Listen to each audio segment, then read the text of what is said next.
Bueno, muy buenas tardes para todos. Les doy en el nombre de la Sociedad Uruguaya de Gestión de Personas la bienvenida.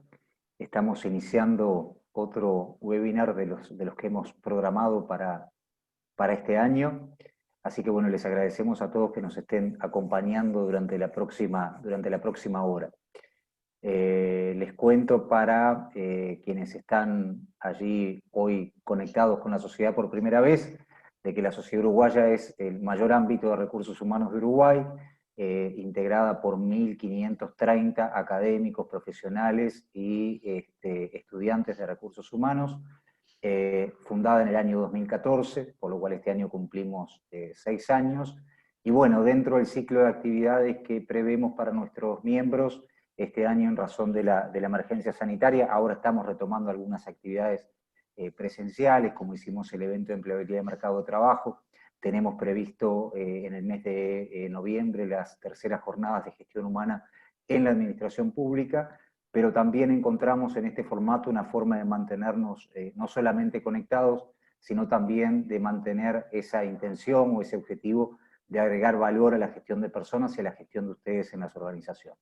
Por eso cuando, bueno, este equipo que hoy nos acompaña, que les agradezco muchísimo que estén con nosotros, nos propuso hablar de esto del futuro, llegó para quedarse, nos pareció una interesante propuesta y hoy vamos a compartirla con ustedes durante la tarde. Un poco para ordenarnos, quiero contarles de que bueno, vamos a estar seguramente en contacto durante la próxima hora. La idea de las preguntas que puedan ir surgiendo es que ustedes las escriban en el chat que tienen allí en el pie de la pantalla del video, y con mucho gusto, una vez que terminen las intervenciones de los expositores, yo les voy a dar lectura para que ellos vayan respondiendo las mismas. Bueno, quiero presentarles entonces a quienes nos van a estar acompañando hoy. En primer lugar, a la contadora Ana Renedo, que es partner de la empresa MR Partner de Argentina, así que un placer tenerlos desde allá.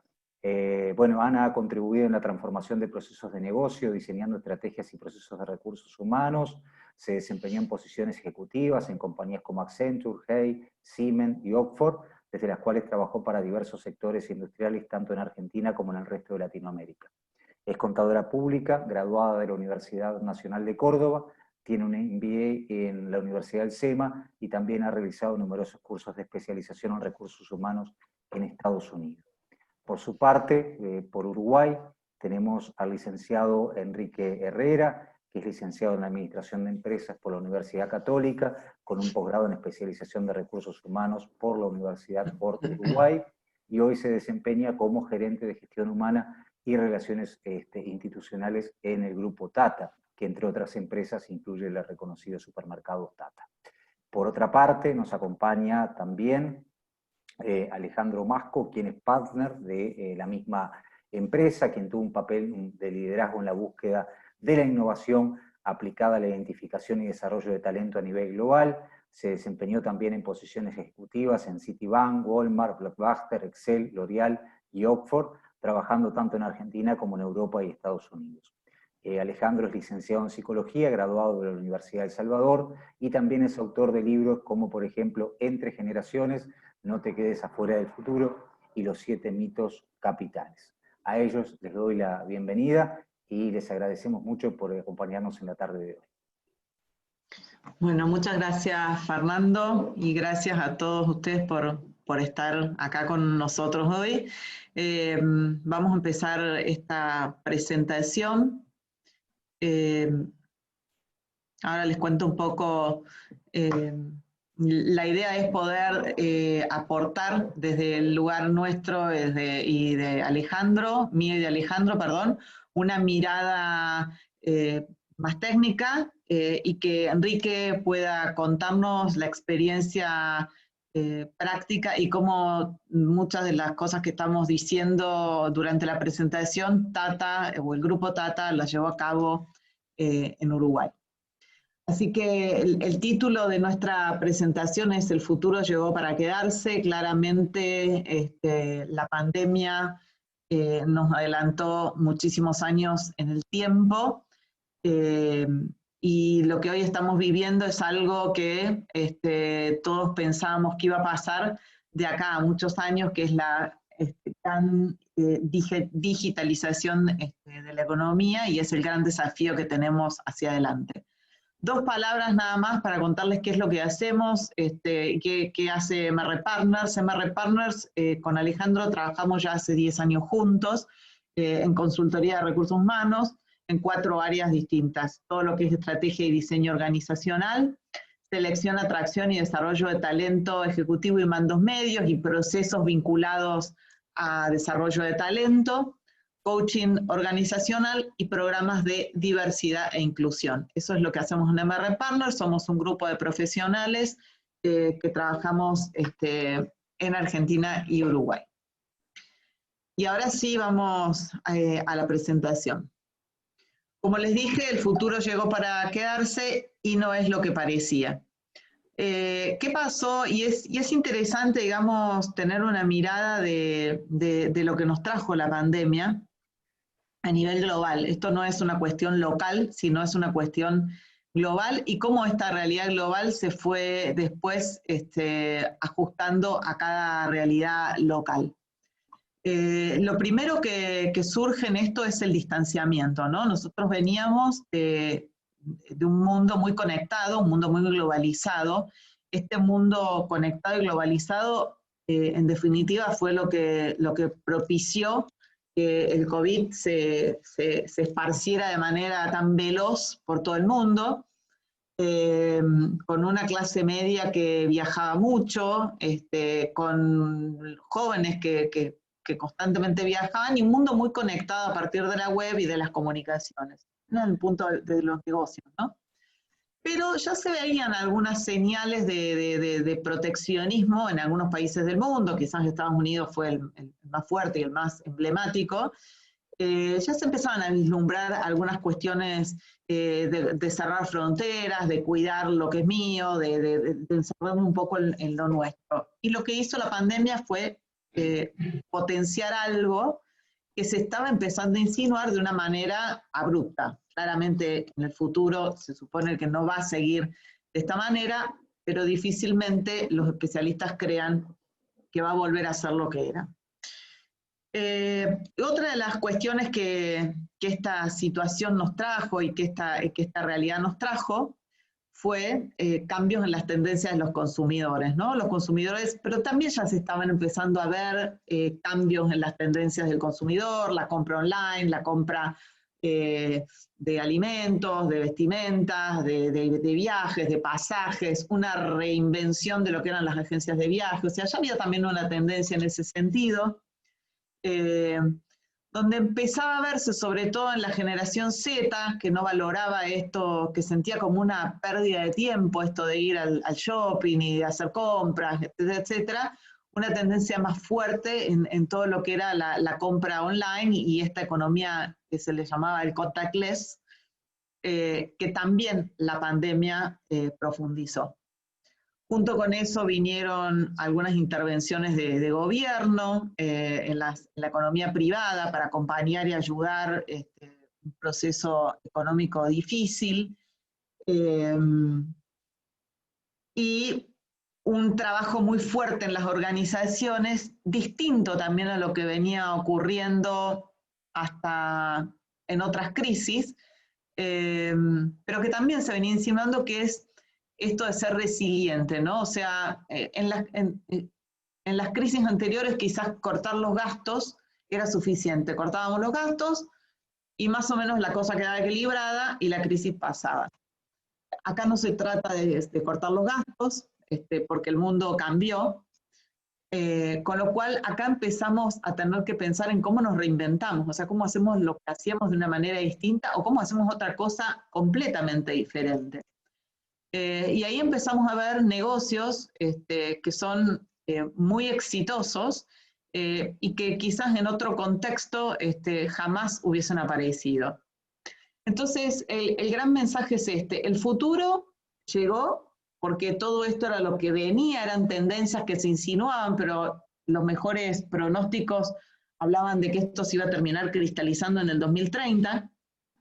Entonces esto se adelantó bastante, y nos dejó, digamos, avances y situaciones positivas porque generó grandes avances en todo lo que es en la salud, una aceleración muy grande, no solamente en todo este trabajo de generar una vacuna en tan poco tiempo, que es lo que todos más escuchamos, sino también en todo lo que tiene que ver con la atención de la salud a través de la telesalud, que le llaman, cambios en temas biológicos, bueno, mayor automatización en industrias, etcétera, etcétera.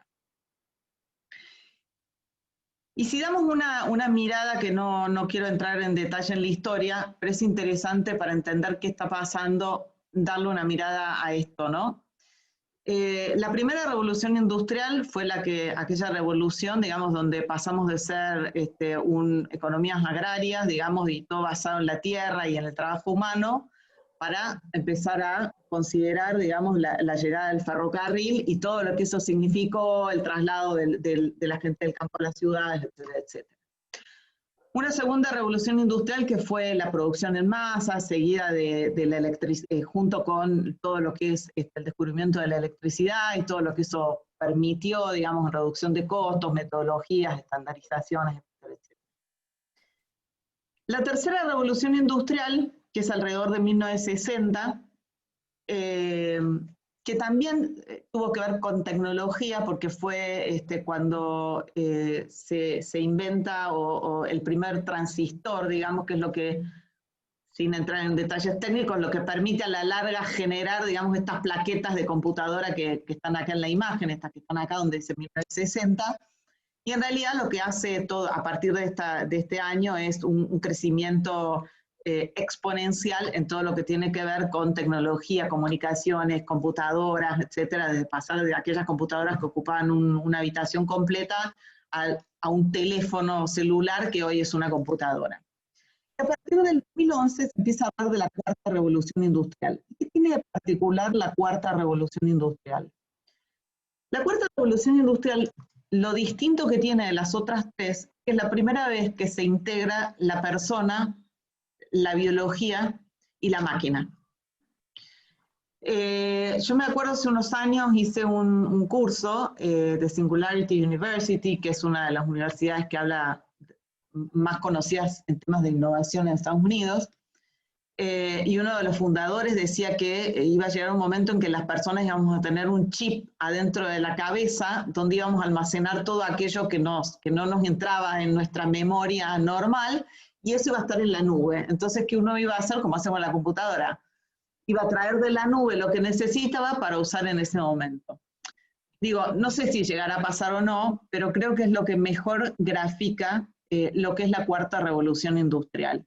Y claramente hay un montón de avances ya en medicina y también en las empresas y en la automatización que están mostrando que esto es real. O sea, esto no significa, digamos, que a partir de ahora van a existir las empresas sin personas o una planta industrial sin personas. Podría ser, pero probablemente nunca termine de ocurrir, digamos, ¿no? El ser humano en algún punto va a estar presente, pero llevado al extremo sería eso, estas imágenes que uno ve de plantas totalmente automatizadas, de supermercados donde, sin personas, donde solamente hay los productos y cajas automáticas. Ese sería el extremo y lo distinto de esta cuarta revolución industrial. Entonces, dicho esto, que es como una introducción, y traer esto, y lo que trae la pandemia es una aceleración. O sea, esto es lo que se pensaba para el 2030 y se dice que la pandemia ha adelantado estos plazos en por lo menos 6 años. Es un montón. Y ahora sí, le voy a dar el lugar a Enrique para que él nos cuente en esta primer parte cómo vivió a nivel de negocio el grupo Tata todos estos ajustes de los cuales hablé. Muchas gracias, Ana. De nada.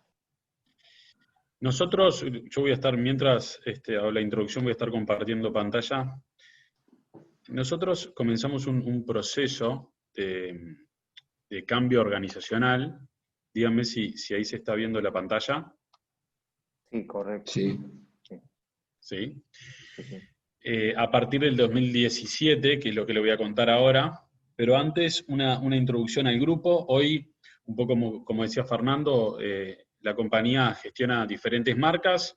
Tata Supermercados es la más grande. Los porcentajes son la distribución de la dotación, donde tenemos a Tata, BAS, Multiahorro Hogar, la farmacia San Roque, un canal mayorista que es Frontoy, y Tresi Digital, que es más conocida como WOW, que es la plataforma de e-commerce. Estas marcas comprenden el grupo, y lo que hay es un centro de distribución, que es el que abastece desde los productos a todas estas marcas, y una oficina central donde están las áreas transversales que prestan servicios a todos estos negocios. Hoy somos más de 5.000 colaboradores en el grupo, con 174 locales, tomando todas las marcas. Pero como le decía recién, nosotros en el 2017 tomamos una decisión que es comenzar un proceso de cambio, porque vislumbramos que el futuro iba a llegar más rápido de lo que nosotros pensábamos. Nunca nos imaginamos que iba a venir una pandemia y que eso iba a acelerar todavía aún más los procesos que nosotros teníamos pensados. Entonces, el primer desafío que nos planteamos fue cómo preparar a los equipos para estos cambios, ¿no? Entonces, en ese momento ya se hablaba de la incorporación de la tecnología del trabajo. Se viene hablando hace muchos años, pero en los últimos años fue el boom de la incorporación de la tecnología, del teletrabajo. Ya se empezaba a conversar sobre si iba a reglamentar o no. Entonces, lo que nosotros hicimos fue empezar a preparar a los equipos para todos esos cambios que se estaban conversando a nivel de mercado, que algunos ya estaban sucediendo, seguro en otras partes del mundo, que en Uruguay estaban arribando, pero que nosotros queríamos ser proactivos, no esperar a que nos llegue los cambios, sino nosotros prepararnos para ello. Entonces, lo primero que identificamos cuando hicimos un análisis en lo que era la cultura de la compañía era la necesidad de preparar a los equipos para el cambio permanente. Lo primero que definimos trabajar fue la confianza. Aspecto clave para una compañía, como le decía recién, de más de 5.000 colaboradores, que tiene que funcionar de una manera sincronizada para que los planes de acción, para que las estrategias, para que el negocio continúe día a día. Para eso, la confianza la trabajamos con dos preguntas. Uno, confío en que vas a hacer lo que decís que vas a hacer, ¿no? Eso de la credibilidad, de la coherencia entre el accionar y el discurso. Entonces fuimos muy meticulosos en que los mensajes que dábamos después se veían en las acciones que realizábamos. Segundo, confío en que tenés la capacidad de hacer lo que decís que vas a hacer. Y acá un punto importante, que no era que esperábamos que todos los colaboradores tuviéramos la capacidad de poder hacer todos los cambios que deberíamos hacer, sino trabajar el concepto del no sé. ¿Qué significa esto? Que no todos estamos preparados para los cambios. Lo que sí tenemos que estar preparados es para tener la seguridad en nosotros mismos como equipo para decir no sé y pedir ayuda. De hecho, cuando yo tomo el desafío del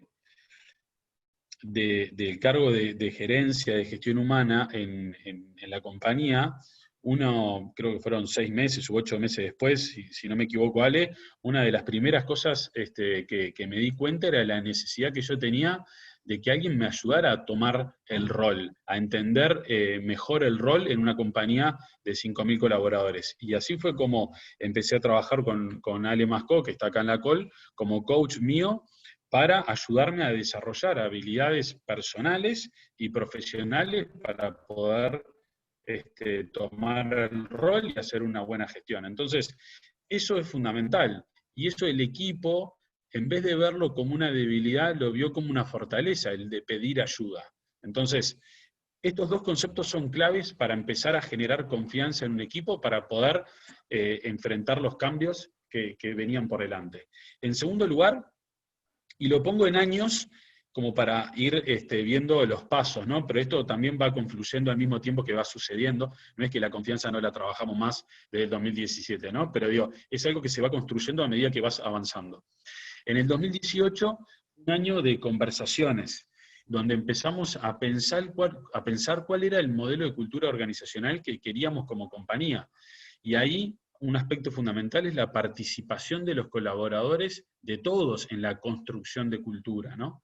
Porque cuando hablamos de cultura hablamos de que es el cómo hacemos lo que hacemos, pero que se respira por todos los colaboradores. Es muy difícil que algo se haga cultura cuando baja de forma unilateral por parte de la dirección. Entonces, si nosotros queríamos equipos preparados para el cambio permanente, teníamos que estar todos de acuerdo en que nos íbamos a preparar para eso. Y hay algunos puntos muy importantes. Primero, la democratización de la información. Eso fue un cambio que fue un antes y un después en la compañía, ¿no? O sea, a partir del 2018 nosotros todos los meses hacemos una reunión de resultados donde se muestra los números de la empresa y lo viaja por canal de YouTube cerrado a todos los locales de la compañía, a todas las oficinas, y cualquier colaborador de la compañía puede entrar a la reunión y ver cómo está la compañía todos los meses, cómo va en el mes, cómo nos va en el año, cuánto nos falta para lograr los objetivos en el año, además de actividades promocionales, lanzamiento de proyectos, etc. Pero lo fundamental es que todos los colaboradores de la compañía tienen claro los números de la misma y saben cómo está, ¿no? Que eso, el viejo paradigma de que la información solamente era para algunos por las dudas de, bueno, nosotros al revés. Si queremos que todos participen en la construcción de un modelo de cultura organizacional, es necesario que todos sepan cómo está la compañía. Y ahí trabajamos un concepto que fue la gestión del cambio emocional.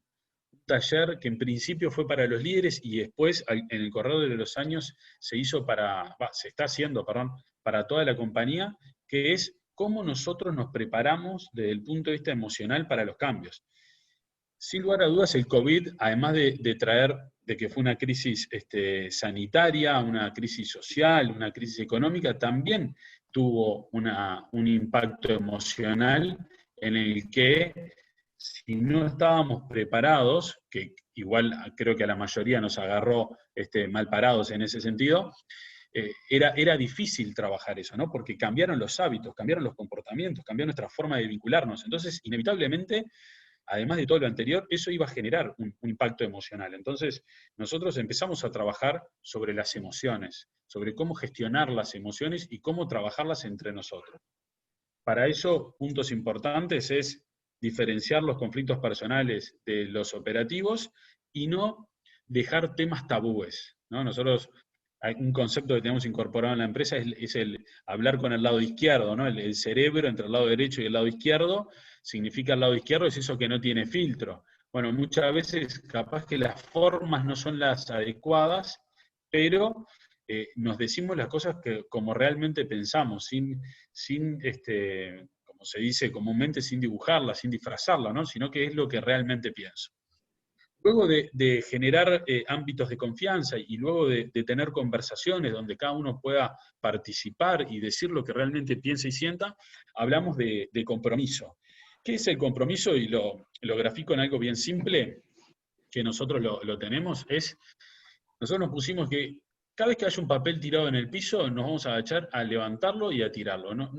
Esa no es una tarea del área de limpieza, es una tarea de todos los colaboradores. No importa dónde estés, no importa con quién estés, no importa si es en un local, en la oficina, no importa si es en la calle. O sea, es un hábito que nosotros, cualquier papel tirado en el piso, lo levantamos y lo tiramos. Entonces, ese hecho que obviamente se refleja en un montón de acciones que generamos, pero hoy en día estar caminando por la compañía y ver cómo colaboradores que entraron recién por acto reflejo se agachan porque nos ven a nosotros, que ya tenemos un par de años en la compañía, levantar los papeles en el piso, son esas acciones que decís, cómo en un momento lo pensamos, lo instauramos, tuvimos que traccionarlo obviamente, pero fue un compromiso que asumimos compañía y hoy hace que los nuevos colaboradores que se suman a la compañía incorporen rápidamente ese hábito. Y un aspecto importantísimo en este concepto de compromiso fue el proceso de reclamo y de recompromiso. Cuando se construye un modelo de cultura organizacional que no es de la noche para la mañana y no es que nosotros la tengamos súper clara, ¿no? Sino que estamos en el proceso, pero estamos convencidos de que este es el modelo de cultura y el modelo de negocio que queremos, es importante no juzgar. ¿Qué queremos decir con esto? Nosotros no juzgamos a las personas. Otra de las frases que tenemos es que nosotros nos peleamos con los procesos y no con las personas. Entonces, es natural el error y el equivocarse, y en un momento desviarse de los comportamientos que definimos que íbamos a tener como compañía. Lo importante de esas instancias es cómo funciona el equipo, cómo el equipo trae a ese colaborador que se alejó por un momento de nuestro modelo de cultura, y esa persona reconoce el error, se le da una nueva oportunidad y se vuelve a generar ese recompromiso. Porque es natural, el error es natural por momentos tomar decisiones que no son las que hubiéramos tomado si tomamos el modelo de cultura a rajatabla, pero lo que hoy en día en la compañía es más normal todavía, sí es ese proceso de recompromiso, de me equivoqué, no pasa nada, se reconoce el error, se aprende y volvemos al camino. Y luego, en el 2020, que fue el año donde yo creo que con Fernando y Leticia hablábamos el otro día en el Recruiting Day, charlamos de lo que yo decía que la cultura a nosotros nos salvó. Porque bueno, todo este proceso de construcción de modelo de cultura organizacional, cuando estalla la pandemia, y obviamente eso generó que todos los planes, las estrategias que teníamos pensados, el presupuesto para este año generó un cambio, generó incertidumbre, generó inseguridad, nosotros lo que hicimos fue, ¿cuál es nuestro modelo de cultura? Que ahora se los voy a mostrar porque lo graficamos en un círculo, en un sello. Si ustedes vieron el video de Simon Sinek, del Círculo Dorado, tiene ese mismo formato. Bueno, definimos un modelo de cultura y ese modelo de cultura nosotros nos aferramos a eso para no entrar en la situación de que estos cambios que trajo la pandemia empezara a mover el rumbo, a cambiar el rumbo de la compañía y que eso empezara a tomar decisiones a lo loco, sino tomar decisiones enfocadas en nuestro compromiso con los colaboradores, en nuestro compromiso con los clientes, en nuestro compromiso con los fundadores y en nuestro compromiso con la comunidad. Entonces, el 2020 fue un año en el que nosotros lo tomamos como un año de, no sé si, no de aprendizaje seguro, pero más que un año donde se puso a prueba un modelo de cultura organizacional que veníamos construyendo, se puso a prueba, se puso a fuego, y el modelo de cultura fue el que nos mantuvo el rumbo y nos hizo mantener, sobre todo, el clima laboral durante la pandemia, los primeros meses, sobre todo, que se generó esa incertidumbre sobre cómo gestionarla, mantuvo una compañía unida y sincronizada para poder llevar adelante ese desafío. Entonces, para contarles un poco el modelo de cultura que con todo el suspenso que vengo generando, parece que va a ser algo transformador, pero es algo bien sencillo. Este es nuestro modelo de cultura. Nosotros tenemos un propósito que lo están viendo en el medio, que es bajar el costo del Uruguay. Un modelo de negocio que es precios bajos siempre, es decir, cuando ustedes vayan a Tata, a los supermercados, van a encontrar que al final del ticket siempre vamos a ser más barato que la competencia. Un círculo virtuoso que es operar por menos. Nosotros somos obsesivos de la eficiencia y de la gestión para luego poder eso trasladarlo a precios, es decir, bajar precios para poder vender más volumen y después darnos vuelta y conversar con los proveedores para comprar por menos. Definimos hábitos y comportamientos, que es lo que tienen a la derecha, y luego, para ser el mejor lugar para comprar, la sonrisa del cliente, el mejor lugar para trabajar, la sonrisa del colaborador, el mejor lugar para invertir, la sonrisa de los fundadores, y el mejor vecino, la sonrisa de la comunidad, es decir, impactar positivamente en las comunidades donde operamos. Entonces, cuando llegó la pandemia, que obviamente trajo muchos cambios, que es lo que vamos a ver, lo que ya adelantó Ana y vamos a ver a continuación, nosotros, obviamente que cambiamos muchas cosas, pero no perdimos el rumbo, no perdimos el foco. Y este modelo de cultura organizacional fue el que nos mantuvo. Cuando llegó la pandemia, nosotros dijimos, nuestro compromiso de bajar el costo del Uruguay tiene que ser más fuerte aún. Precios bajos, sin duda, si venimos haciendo un esfuerzo para bajar los precios, los tenemos que bajar más aún. Tenemos que ser más eficientes. Tenemos que tener, con los comportamientos y hábitos, los tenemos que trabajar más que nunca. Y sobre todo, tenemos que mantener las 4 sonrisas. Porque la pandemia, como decía recién, fue una crisis sanitaria, social, económica y emocional. Y si vos mirás esas 4 dimensiones, nuestro modelo de cultura organizacional genera que en esas 4 dimensiones nosotros, manteniendo nuestro modelo de cultura con los cambios necesarios, pudiéramos llevar la gestión de la crisis adelante. ¿Cuál fue el resultado? La encuesta de clima en el 2016, tuvimos un 78% de participación con un 42% de satisfacción. En el 2019 la volvimos a hacer y tuvimos un 87% de participación con un 82% de satisfacción. Y nos animamos un poquito más y en el 2020, en plena pandemia, decidimos volver a hacer una encuesta de clima, pero esto fue una encuesta de clima a pulso, fue una encuesta de clima cortita, de 20 preguntas, solamente para recibir el feedback de todos los colaboradores de toda la compañía, de cómo veníamos gestionando la pandemia, y un 85% de los colaboradores siguió eligiendo a la compañía como lugar para trabajar, ¿no? Entonces, yo creo que desde el punto de vista de los recursos humanos, de gestión humana, como llamamos nosotros, la pandemia fue una gran oportunidad para establecer el vínculo de fidelidad entre la compañía y los colaboradores, para que más adelante el colaborador siga eligiendo al lugar para trabajar, en este caso Tata, siga eligiendo como lugar para trabajar, como lugar para desarrollarse personalmente y profesionalmente, porque en un momento crítico los dos se encontraron, los dos se apoyaron, los dos estuvieron, porque no es solamente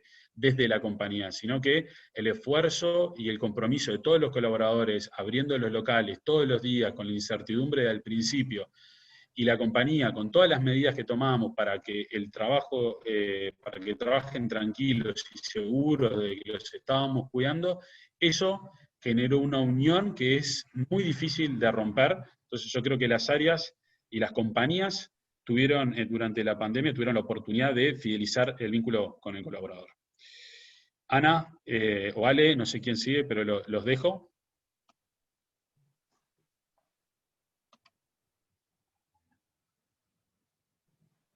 Bueno, voy a seguir comentándole yo, ¿no? Gracias, Enrique, pues de poder bajar, ¿no? Todo esto que uno intenta poder pensar en esta época y, bueno, cómo en la gestión de las personas hay que poder llevarlo a la práctica, ¿no? Que ese gran desafío que hemos tenido siempre, los que hicimos recursos humanos en las organizaciones y hoy desde lo externo como consultores. Y bueno, y en este año ha sido un año absolutamente de desafío, ¿no? Esa es la realidad, ¿no? Entonces, repensar las organizaciones ágiles, ¿no? Y cuando hablamos de esto, hablamos de cómo volver a pensar en el talento, en la estructura, en los procesos, ¿no? Y cuando estalló la pandemia, las empresas tuvieron que cambiar mucho, ¿no? Muchos negocios, como de costumbre, para servir a los clientes, trabajando con proveedores y la colaboración con colegas o simplemente haciendo algo, si no hubiesen pensado, hubiesen fallado. Hubo grandes empresas que les costó muchísimo poder adaptarse, que todavía les está costando. Se hubo que aumentar la velocidad en la toma de decisiones, ¿no? Acá entró un concepto, Ana lo dijo muy bien al principio, cómo se aceleró la gestión, y tiene que ver con esto de 6 años se calcula que se aceleró el impacto de lo que es la agilidad en los procesos en general, ¿no? Y hubo que cambiar entonces la velocidad para tomar decisiones, al tiempo que mejorar la productividad, utilizar la tecnología y todos los datos de una diferente manera para poder alcanzar así la innovación, para poder seguir gestionando lo que estábamos gestionando. Para darles un ejemplo, una compañía telefónica global redistribuyó 1.000 empleados de las tiendas a las ventas internas telefónicas, y eso lo pudo reentrenar en 3 semanas. Se dio cuenta que no iba a tener más los locales abiertos y tenía que empezar a seguir vendiendo para poder sostener el negocio con un nuevo modelo de negocio. Y bueno, 1.000 personas se capacitaron en 3 semanas para poder vender por teléfono. Y así hubo muchísimos cambios, ustedes saben, en todas las empresas para poder con velocidad poder de alguna manera, ¿no? Esto que siempre decimos, poder deconstruir para construir. Y este es uno de los grandes desafíos que tenemos todos, porque tenemos que deconstruir para construir. Durante años vinimos construyendo y siempre mirando para adelante. Y de repente nos dimos cuenta que hubo un momento que hubo que tener que cambiar la manera de pensar el futuro. Esto nos puso en un momento de adaptarnos a las nuevas tecnologías de la noche a la mañana y no seguir pensando en ir paso a paso, como veníamos haciéndolo. Hay conceptos que ya no hablamos, en ningún país del mundo se habla más del home office. El home office vino para quedarse, hoy se trabaja virtualmente. Después veremos cómo es el mix, ¿no? Cómo hoy Uruguay está volviendo a un mix virtual y un mix presencial, y lo seguiremos redefiniendo, digamos, día a día, pero la realidad es que hay cosas que ya no se discuten más, y pensar que antes las seguíamos discutiendo todas las semanas.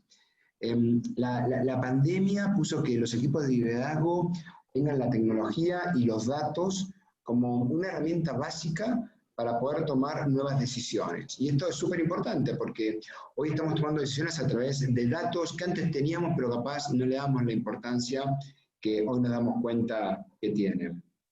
Si nosotros vamos al próximo slide, Ana,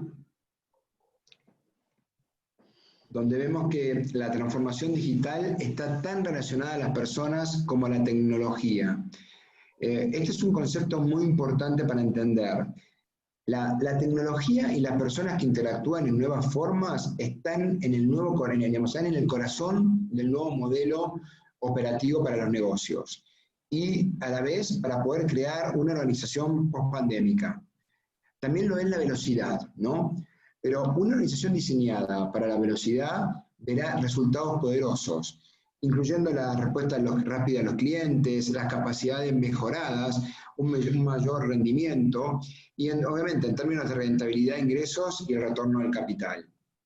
Hoy hablamos, ¿no?, que los éxitos organizacionales se forjaron durante la crisis para ser cableados en un nuevo modelo operativo. Hoy lo que tenemos es un nuevo modelo de operación. Y los líderes deben asegurar que las organizaciones puedan liderar bajo su nuevo modelo. Y reinventar la organización a la velocidad y a la medida que las empresas adoptan es trabajar de una manera única, ¿no? Y también los ejecutivos empiezan a dar cuenta con todo esto que estamos pasando, que están interesados en estructuras mucho más planas y no tan jerárquicas, porque las decisiones se tuvieron que tomar de una manera mucho más rápida y sin tanta decisión y burocracia. Se está reinventando la organización a la velocidad de la era post-COVID. Y esto se va a seguir reinventando, porque en verdad estamos viviendo una era post-COVID, por decirlo así, pero que no sabemos tampoco lo que es. Estamos aprendiendo en el caminar paso a paso, con una velocidad también basada en esta adrenalina que nos trajo el COVID, que seguramente a la velocidad va a ser a un diseño a un largo plazo que nos permitirá reinventarnos. Uno puede comprar prácticamente cualquier tecnología, por decirlo así, pero la capacidad para adaptarse a un futuro aún más digital depende de desarrollar la próxima generación de habilidades, que esto es uno de los grandes desafíos que tenemos hoy las personas que estamos en recursos humanos. ¿Cómo vamos a desarrollar la próxima generación de habilidades? Y esto para poder cerrar la brecha entre la oferta de talento y la demanda. Y así poder preparar el futuro con un potencial distinto, que es lo que nos está pidiendo un mundo que cambió absolutamente. Cuando nosotros vemos la próxima diapositiva y vemos todo lo que es el tema de reskilling y upskilling, nos damos cuenta que hay que identificar rápidamente las habilidades de un modelo de negocio necesita para poder recuperarse o crecer, ¿no? Según el momento en que estemos pasando y en este momento que cada uno de nosotros sabemos en dónde está nuestra empresa. Hay que poder desarrollar las habilidades de los empleados críticas para un nuevo modelo de negocio, y esto significa iniciar un análisis interno de cómo han podido también nuestros equipos de trabajo poder responder a esta situación que hemos vivido, ¿no? Enrique decía una situación sanitaria, social, económica y emocional. Hay gente que ha podido responder, todos hemos tenido un desafío, que quede claro que a todos nos ha costado algún área, pero hay gente también que no ha podido responder. Y en verdad nosotros nos damos cuenta que acá hay que crear un conjunto de habilidades nuevos, que va a ser como un kit que va a permitirnos poder evolucionar en el rol específico en esta nueva etapa que es pospandémica. Y decimos que hay un enfoque que es muy importante, que tenemos que invertir, no solo la plata, invertir nuestro tiempo como responsables del área de recursos humanos en ciertas habilidades que son lo digital, todo lo que tiene que ver con lo superior cognitivo, con el entendimiento, con lo social y emocional, y con la adaptabilidad y la resiliencia, ¿no? Resiliencia, que es una de las tan apreciadas en esta nueva etapa competencia. Pero es muy importante entender cómo la formación de habilidades en estas áreas que les acabo de nombrar son predominantemente digital y necesitan a su vez tener un autorritmo de aprendizaje, ¿ok? Significa que va a haber una adaptación a las personas, pero también a cada uno de los negocios, para poder claramente entender cómo continúa, ¿no? en este proceso el desafío que tenemos, el desafío que tiene cada persona de el reskilling y el upskilling, ¿no? Poder pensar distinto de lo que hacía y poder elevar la capacidad en sus competencias para poder seguir trabajando en esta nueva etapa pospandémica. Ana. Bueno, y acá retomando lo de reskilling y upskilling, ¿no? Creo que eso queda claro con esto que tanto remarcó Enrique de el concepto del no sé y del pedir ayuda. Es digamos, lo que viene y lo que está es el aprendizaje continuo. Y dentro de este aprendizaje continuo aparece este concepto de habilidades portables. ¿Qué son las habilidades portables? O sea, también Enrique habló algo de que ellos estaban formando a los líderes en gestión emocional. ¿De dónde surge esto? Las habilidades portables son aquellas habilidades o competencias que uno puede llevar, no importa el rol que le toque desempeñar en la organización. Es esto de, por ejemplo, esta capacitación y esta gestión emocional. ¿Y de dónde surge este concepto? Este concepto surge de que yo no sé cuáles van a ser los trabajos del futuro, pero yo sí tengo que estar preparado con ciertas competencias, que no importa el trabajo que me toque hacer, son las competencias básicas que me van a permitir llevar adelante ese rol. Eso es el concepto de habilidades portables. Me las voy a llevar, no importa el rol que me toque dentro de la organización. Y así surgieron, nosotros identificamos 4 habilidades portables. La primera es Digital Savvy, que es entender para qué sirve la tecnología y aprender a usar la tecnología. Eso no significa usar el Zoom, ni que yo tengo que ser el experto en Zoom, ni en programa, ni en programación, no. Eso significa entender que si alguien viene y me dice Analytics, yo tengo que entender de qué me está hablando. Si alguien me dice Big Data, yo tengo que saber para qué sirve. No hace falta que sepa usar Python o cualquiera de estos lenguajes y de estas cuestiones técnicas que usa la gente que trabaja con Big Data, pero sí tengo que saber como responsable y como gestor de negocio qué hago con todo eso. Si alguien me habla de automatización, yo tengo que saber para qué sirve, en dónde lo puedo aplicar. Eso es el concepto de Digital Savvy. Y tiene que ver con estar siempre muy actualizado y muy al tanto de todas las novedades tecnológicas que vayan surgiendo y cómo esas impactan en el negocio. Otra competencia que surge, y esto surgió muy de la mano de la pandemia, digamos, y la pandemia la revalorizó, es el olfato digital. Nosotros veníamos con un tema ya trabajando un tema de empatía. No tener empatía en este mundo virtual complejizó mucho las cosas para los líderes, o sea, aquellos líderes que no eran empáticos, aquellos líderes que entraban a la oficina y nunca saludaban a nadie, aquellos líderes que no sabían ni con quién trabajaban porque nunca se tomaron 5 minutos para preguntarle cómo estás, qué tal tu familia, la tuvieron y la están teniendo mucho más difícil en este momento. Este olfato digital tiene que ver con cómo hago yo para percibir y tener esta empatía en el mundo virtual. ¿Cómo hago yo para darme cuenta que quizás, no sé, Alejandro en una conversación conmigo no está cómodo, o no está convencido de lo que yo le digo, o quizás no está bien hoy porque no sé, le pasó algo en la casa, y eso era tan fácil antes, porque me lo cruzaba en el pasillo, y ya le veía la cara, o charlábamos un rato, y me decía, che, me pasó esto, uy, mi hijo, mi hija. Eso hoy no se da, prendimos la cámara, nos encontramos ahí, y uno tiene que empezar a percibir al otro a través de una pantalla. Es todo un trabajo complejo, un trabajo mucho más complejo cuando uno lo tiene que ejercitar con equipos, y mucho más complejo aún cuando uno lo tiene que, poner en práctica liderazgos transversales. O sea, cuando el liderazgo no es con mi equipo, sino que también es transversal al resto de las áreas de la organización. Otra competencia que ya viene y que es base de todos estos procesos que vienen es el pensamiento crítico, ¿no? Vinculado a la solución de problemas, a la creatividad y a la innovación. Eso hablamos muy al principio, ¿no? Cómo las organizaciones tuvieron que aplicar mucha creatividad e innovación para poder salir adelante en esta pandemia, que no es que vino y avisó. Hubieron otras crisis que ya se veían venir, bueno, la crisis de la hipoteca, de las hipotecas de Estados Unidos, bueno, uno ya veía venir que el mundo venía complicado. No veíamos venir que el mundo venía complicado. Acá un día nos dijeron, mañana todo cerrado, no se puede trabajar, se empezaron a cerrar las fronteras de los países, y todo sucedió en muy, muy corto plazo. Entonces, hubo que poner en juego todo esto para reinventar el negocio, como dijo Enrique, ¿cómo mando a la gente a levantar la persiana de Tata y le digo que esté con la sonrisa esta de su eje de cultura, y que reciba a la gente con la misma sonrisa cuando el colaborador de otro lado estaba muerto de pánico de contagiarse del COVID, porque en ese momento, en marzo, nadie sabía ni de qué estábamos hablando. Entonces, hubo que ponerle mucha creatividad a eso. Y por supuesto, la otra competencia que surge es el tema de la adaptabilidad y la resiliencia.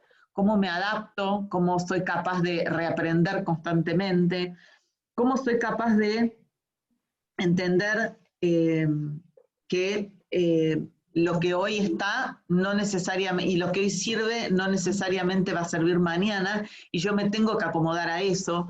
¿Cómo puedo trabajar desde un lugar de resiliencia, de sentir que, bueno, que la crisis no me pasa por arriba, que yo tengo recursos, estos recursos emocionales para poder gestionar a mi equipo, para poder contener, para poder sentarme 5 minutos y pensar? Hace un rato y antes de esta charla estábamos con Ale hablando y con un cliente que nos decía que como que todo era tan vertiginoso que lo pasaba por arriba la organización. Entonces, esto que es parte de, a veces, de una situación de crecimiento o de distintas situaciones, ¿cómo hago para pararme 5 minutos y tomar distancia y poder ver y decir, bueno, la cosa sigue por este lado, y recuperar ese propósito del cual habló Enrique también cuando habló de cultura y dijo, nosotros tenemos un propósito, y no perder. En esta pandemia, si algo que se perdieron fueron los planes se perdieron porque no se pudieron sostener, pero lo que sostuvo a las organizaciones fue el propósito, ¿no? Esto poder mirar este propósito. Así que bueno, estas son las 4 competencias que nosotros encontramos, y ahora nos gustaría volver también a Enrique, a que Enrique nos cuente cómo esto se bajó en el caso concreto de Tata. Gracias, Ana y Ale. Les voy a mostrar rápido. Un segundo. Comparto pantalla.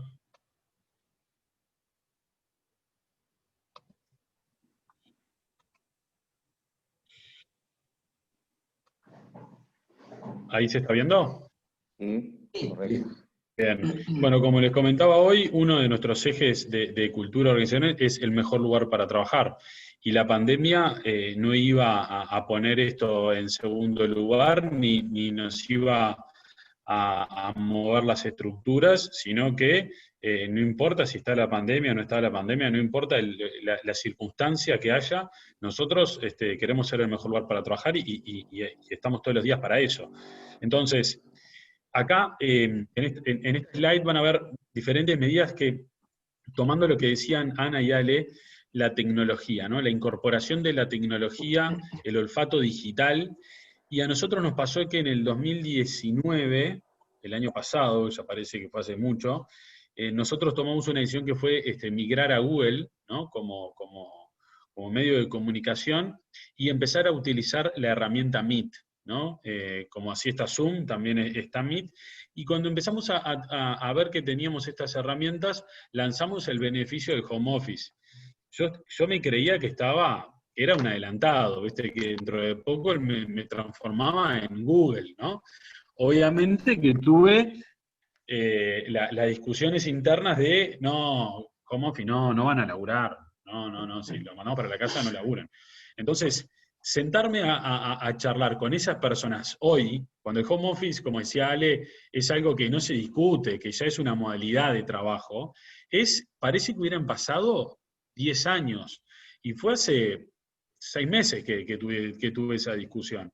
Entonces, también, cómo prepararse, cómo no esperar a que lleguen las situaciones para empezar a prepararse y adaptarse, sino que la preparación previa para cuando lleguen las situaciones que no sabemos cuál va a ser. Hoy es una pandemia, mañana puede ser cualquier otra, la preparación es fundamental. Entonces, el home office, el e-commerce. Nosotros teníamos pensado, este año lanzamos el e-commerce de Tata. Teníamos pensado un proyecto de 1 año. Se tuvo que acelerar a 3 meses. O sea, imagínense el equipo, lo estresado que estuvo cuando un proyecto que teníamos para 1 año, nos juntamos y dijimos que se iba a tener que acelerar a 3 meses.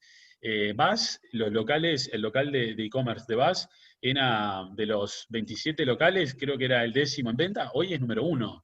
Entonces, también eso cómo impactó en el diseño organizacional y cómo los equipos, que el e-commerce lo teníamos pensado para un desarrollo desde headcount, presupuesto, infraestructura, bueno, explotó y tuvimos que readaptar un plan que lo teníamos a 12 meses, a 3 meses, para poder seguir brindando y darle la continuidad al negocio, sobre todo los locales BAS, que nosotros los cerramos, tuvieron 2 meses cerrados, el e-commerce mantuvo el negocio. Entonces, ¿cómo era con los equipos readaptarnos a que esos equipos que estaban acostumbrados a un trabajo presencial se readaptaran para poder trabajar de manera virtual?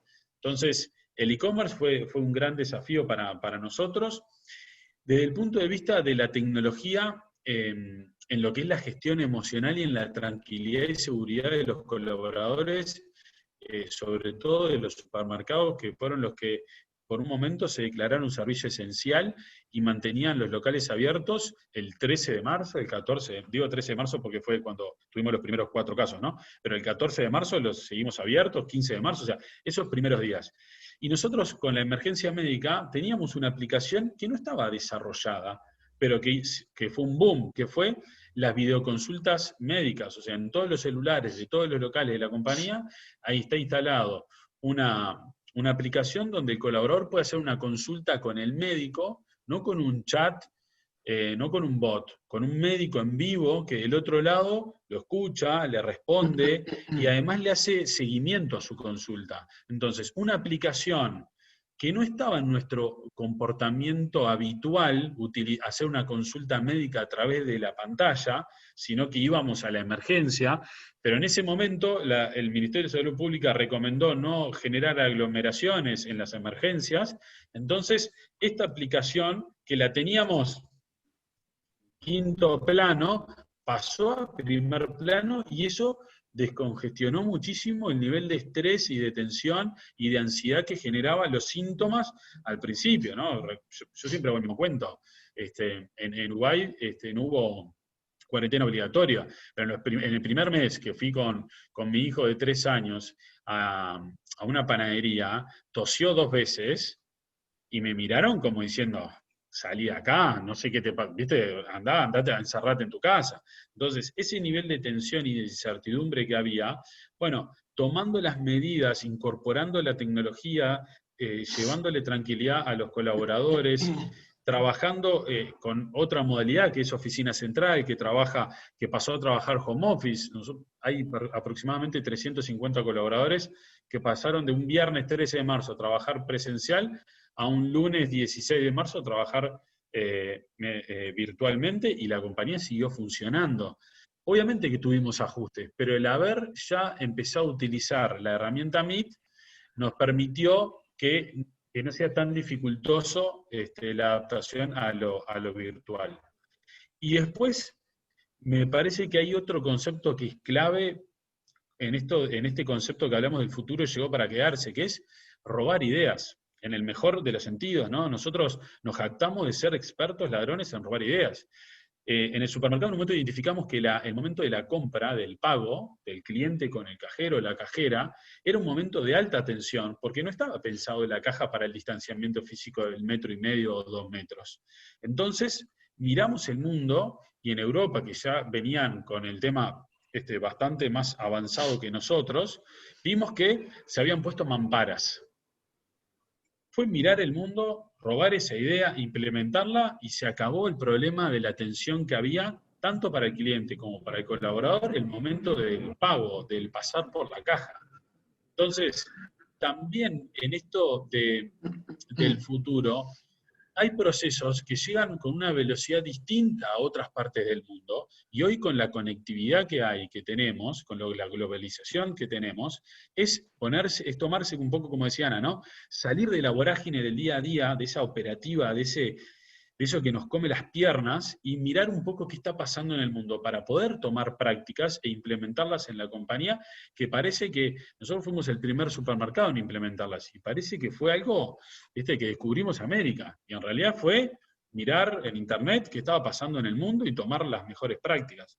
Entonces, me parece que eso no hay que tener vergüenza, no se nos pueden caer los anillos en ir a tomar buenas prácticas que haya en el mercado o en el mundo para poder implementarlas. Y después lo segundo fue el tema de entender al colaborador, ¿no? Los beneficios. Cuando nosotros hablamos de beneficios, ampliamos los descuentos sobre los productos, ampliamos el alcance de los productos, la flexibilidad, y son todos beneficios que la pandemia nos forzó a hacerlo, por decirlo de alguna manera, pero también después nos preguntamos por qué no los teníamos antes. Y es eso, es salir del status quo, ¿no?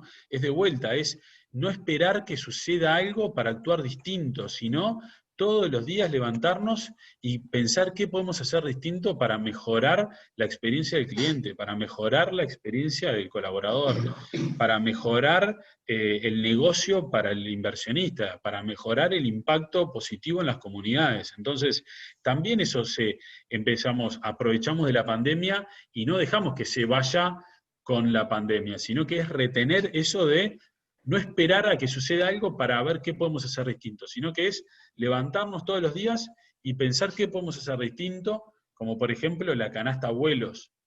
Nosotros tenemos identificado que hay un cierto porcentaje de la población que es de tercera edad, que no está acostumbrada a pedir el pedido del súper por el celular. Entonces hicimos un acuerdo con Antel, y a través del teléfono de línea llamaba, te atendía un call center, hacía el pedido y se lo mandábamos a la casa, y después lo cobraba con la factura de Antel, ni siquiera lo tenía que pagar en el momento.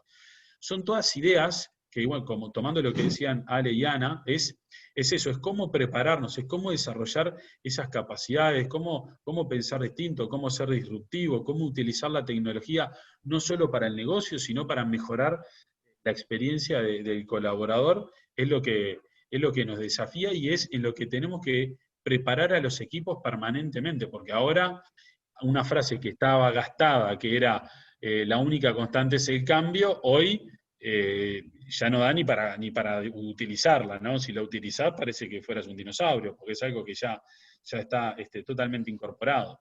Entonces, yo les quiero compartir nomás dos videos, que es uno, nosotros veníamos, y esto, Ale, creo que se va a reír cuando lo cuente, veníamos con la plataforma de capacitación y learning, ¿no? Y veníamos trabajándola y que nos salía y que no, que sí, que bueno, ¿cómo hacemos? Y la pandemia, todas esas conversaciones filosóficas y esa a veces burocracia que entra en las compañías, nos hizo resolverla en 5 minutos todos los problemas que teníamos, pues nos dimos cuenta que si no teníamos una plataforma de capacitación y learning, iba a ser muy difícil poder mantener el nivel de capacitación que teníamos, porque nosotros teníamos mucha capacitación presencial. Entonces, ¿cómo hacíamos para tener un alcance nacional a 5.000 colaboradores en todo el país si no era a través de una plataforma? Entonces, lanzamos Potenciate, que es nuestra plataforma de capacitación, a ver si se escucha. ¿Se escucha? Impulsa tu aprendizaje.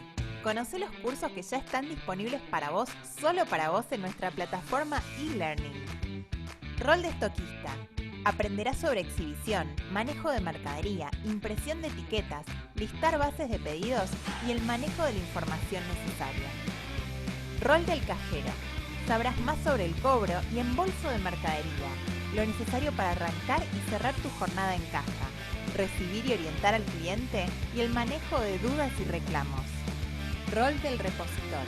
Aprenderás sobre tu contacto con el cliente, atender sus necesidades, la exhibición y el orden correcto de la mercadería. 100% online, desde tu PC, notebook, tablet o celular. Capacitate.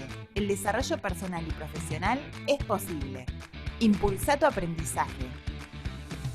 Un poco lo que decía Ale, ¿no? El autodesarrollo. Hoy los cursos no tienen que esperar a que venga el capacitador a un taller presencial para tomar el curso. Hoy los cursos están disponibles en la plataforma y todos lo pueden acceder, más allá de que sea su rol o no.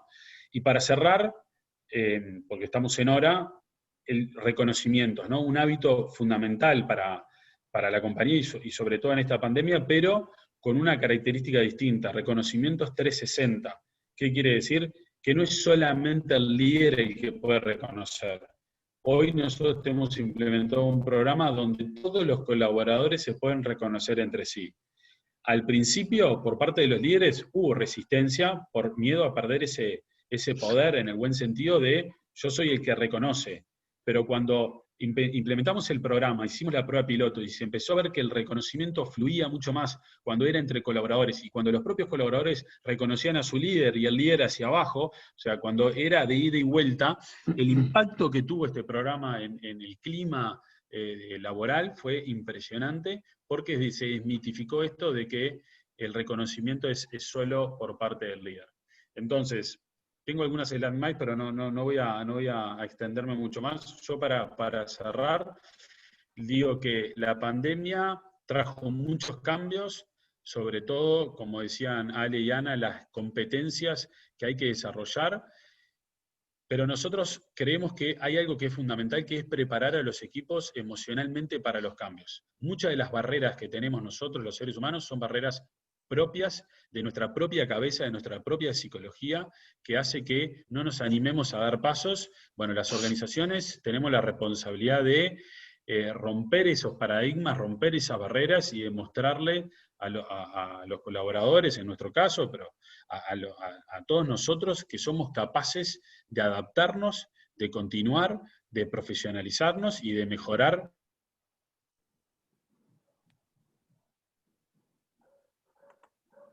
Se frizó. Ahí quedó, sí, congelado Enrique. A ver si vuelve con nosotros.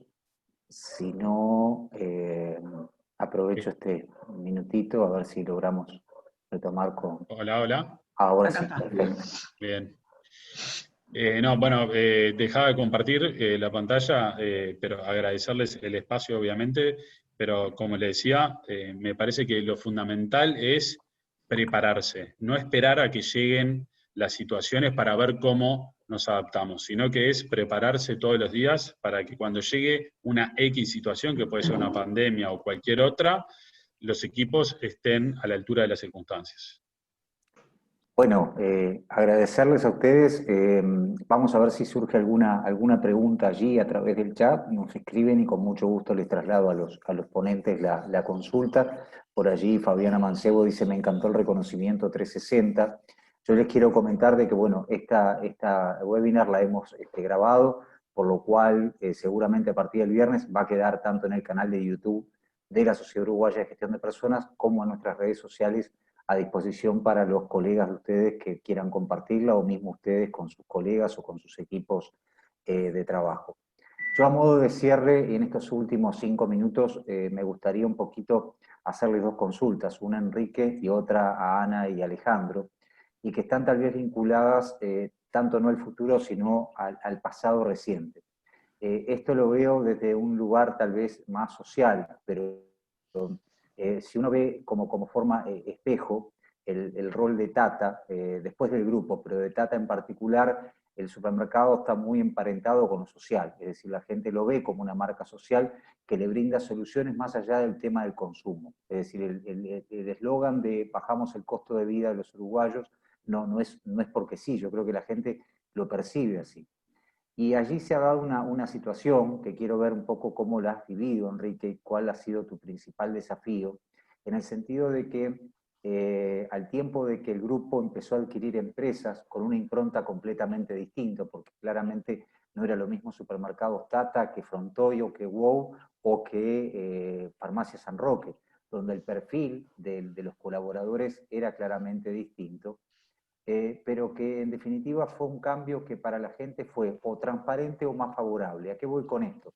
A que en determinados momentos se empezaron a dar también aquí en Uruguay la venta de grandes superficies a título de diferentes grupos económicos y que muchos de los clientes que tenían históricamente empezaron a decir, y yo lo escuchaba, esto ya no es lo mismo, cambió de dueño y ya no es lo mismo. Y en definitiva con Tata y el grupo en general empezó a pasar un proceso a la inversa, es decir, donde mucha gente que abandonó a esas cadenas de supermercados comenzaron a hacerse clientes de Tata. Y yo mismo te lo decía el otro día en el evento a nivel de relacionamiento con el equipo humano, que era absolutamente distinto y que se había mejorado mucho.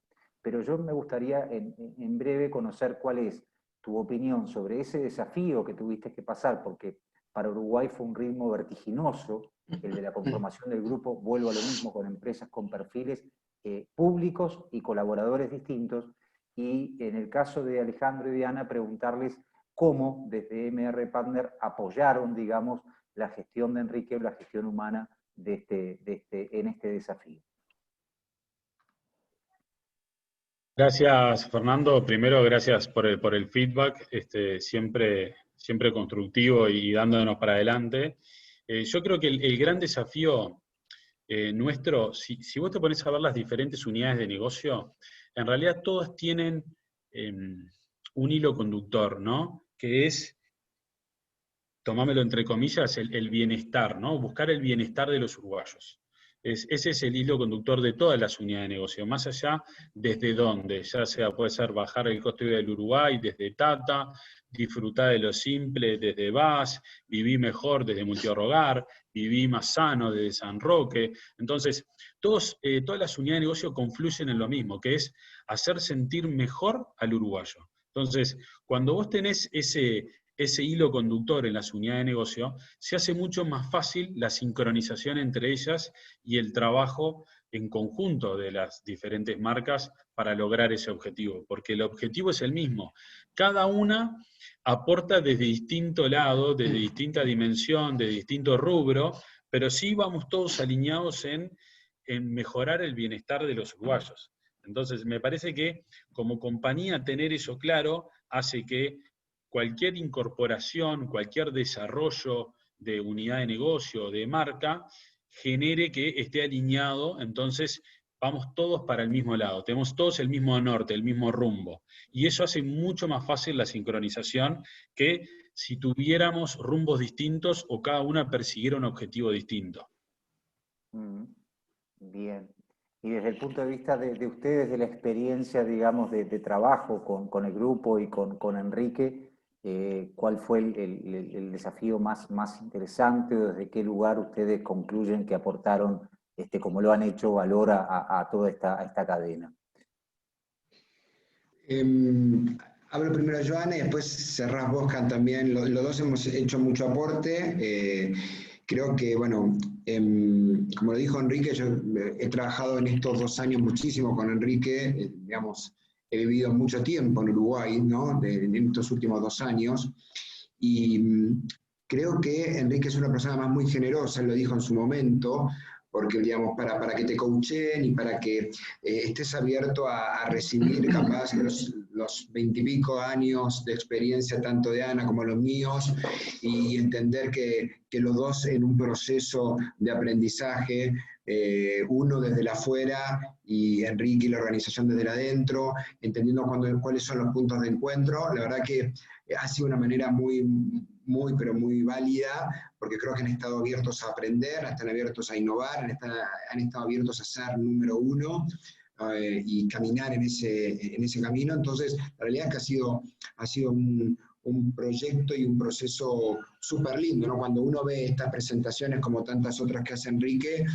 uno se siente muy identificado y dice, wow, lo que se pudo hacer en estos 2 años, o por lo menos de que estamos en la gestión con Ana.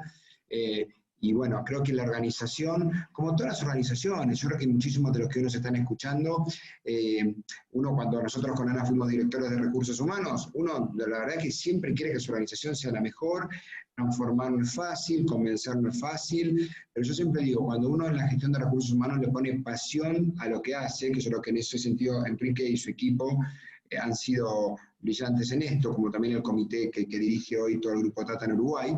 Al ponerle pasión las cosas salen, antes, después, más tarde, como dijo Enrique, capaz la plataforma venimos discutiendo tanto y bueno, y la realidad es que terminó saliendo más rápido por la pandemia, pero hubo mucha pasión para que realmente tenga un impacto en cada uno de los colaboradores.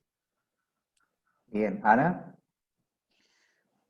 A ver, yo comparto, porque veo que por ahí hay alguna pregunta, pero comparto Sí. lo que dijo Ale 100%. Creo que trabajar y acompañar a Tata, lo mío fue más técnico, digamos. Yo vengo acompañando a la compañía en todo lo que tiene que ver con estructura, con compensaciones, con beneficios, con todo lo que tiene que ver con la parte más hard de recursos humanos. Pero todo se logra por esto, ¿no? Por la pasión, por las ganas, por el animarse a hacer algo diferente, a cuestionarse el status quo. Yo creo que eso también es un gran valor del equipo de recursos humanos y del equipo en general de gerentes, porque en la parte que a mí me tocó hubo mucho de cuestionarse lo que estaba, de animarse a hacer algo distinto, de involucrarse en procesos que tocaban a todos, digamos, y creo que eso siempre estuvo, ¿no? Esta apertura, eso es lo que yo valoro del grupo y lo que creo que ayuda en todo esto que vienen desarrollando en los últimos años. Animarse a decir no sé, a cuestionarse y bueno, y arriesgarse. Bien, nos queda una preguntita y con esto sí cerramos. Por allí María Esterpita que dice, bueno, genial disponer de las presentaciones, gracias. Y Silvana que nos dice, gracias por la presentación. Quisiera saber si durante el proceso hubo recambio de personal y si las edades de los colaboradores influyen en las áreas. Ahí, gracias Silvana por la pregunta. Más que recambio, lo que nosotros identificamos fue, primero hicimos un censo donde pudimos identificar temas que teníamos las 4 generaciones trabajando al mismo tiempo, ¿no? Y desmitificar un poco los preconceptos de que la generación baby boomers no se adapta a la tecnología.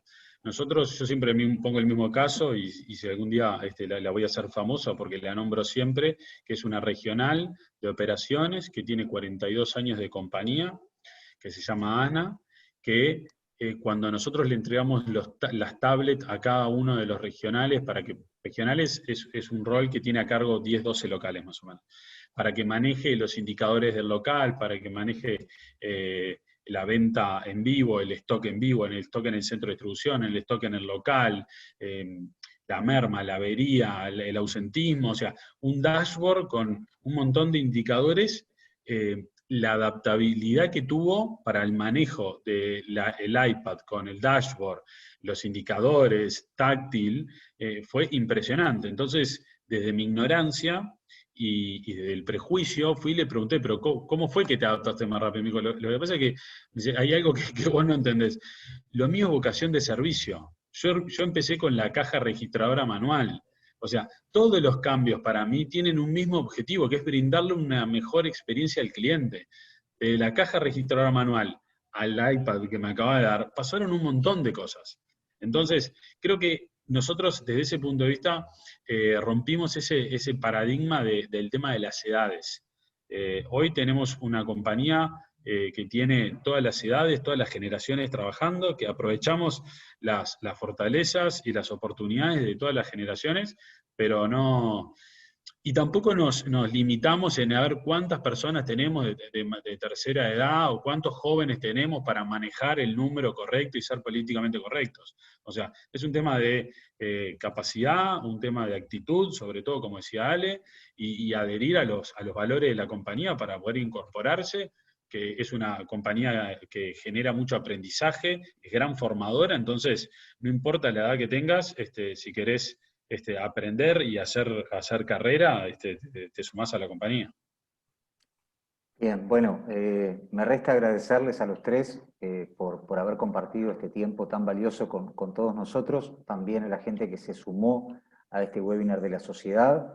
Espero que pronto se abran nuevamente las fronteras y podamos contar con ustedes aquí en Uruguay para poder seguir compartiendo estas experiencias y poder seguir agregando valor. Así que bueno, me despido por aquí, un gran abrazo a todos y gracias por haber contribuido en esta actividad. Muchas gracias, Fernando. Muchas gracias. Ale, Ana. Gracias a todos. Enrique, gracias. Chao, nos vemos. Hasta luego. Hasta la próxima.